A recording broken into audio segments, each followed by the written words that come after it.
The Lord is king forever and ever. The weight of it had become unbearable. Day after day, I watched the wicked flourish. They lied, they cheated, they preyed on the vulnerable, and they did it all with a swagger, a smug confidence that they would never be held accountable. I saw the innocent suffer, the fatherless left to fend for themselves, and the humble ground into the dust. The injustice was a burning fire in my gut, and my prayers felt like they were bouncing off a steel ceiling. "Why, Lord?" I would whisper in the dark. "Why are you so far away? Why do you hide in times of trouble?" I felt forgotten, abandoned to a world that seemed to be run by the cruel and the proud. It was a cry of despair, a question born out of a heart that was weary of waiting for justice. I wanted to see God act.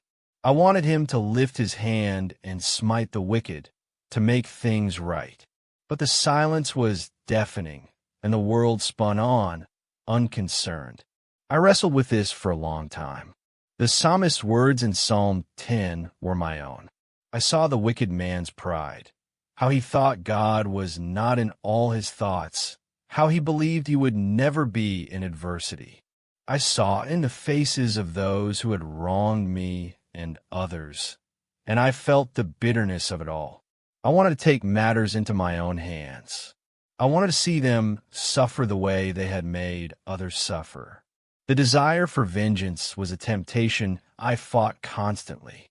Then I came to the end of the psalm, and a profound shift happened within me. It wasn't a sudden, dramatic change, but a quiet, powerful grace that settled over my spirit. The words, "The Lord is king forever and ever," stopped me in my tracks. My focus had been on the fleeting, temporary reality of the wicked's dominance. I had been so consumed by their power that I had forgotten God's eternal reign.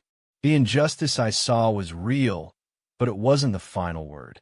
By faith, I received the truth that God's justice is not an if, but a when. The grace was the assurance that even when I can't see God working, He is. He is still on the throne, and He is still the helper of the fatherless and the oppressed. It was a release from the burden of despair and the desire for personal vengeance. I didn't have to carry that weight anymore. I could lay it all down at His feet because I knew He saw it. He heard the cry of the humble. He would judge the fatherless and the oppressed, that the man of the earth may no more oppress. This wasn't a naive hope. It was a firm conviction. It freed me from the need to understand every detail of His timing. I no longer had to wonder if He was aware. The psalm, in its beautiful, honest journey from lament to declaration, taught me that my job was not to bring justice myself, but to trust the King who is already on His throne.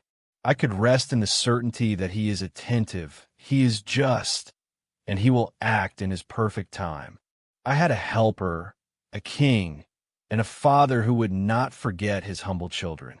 That was the grace I received by faith, and it changed everything.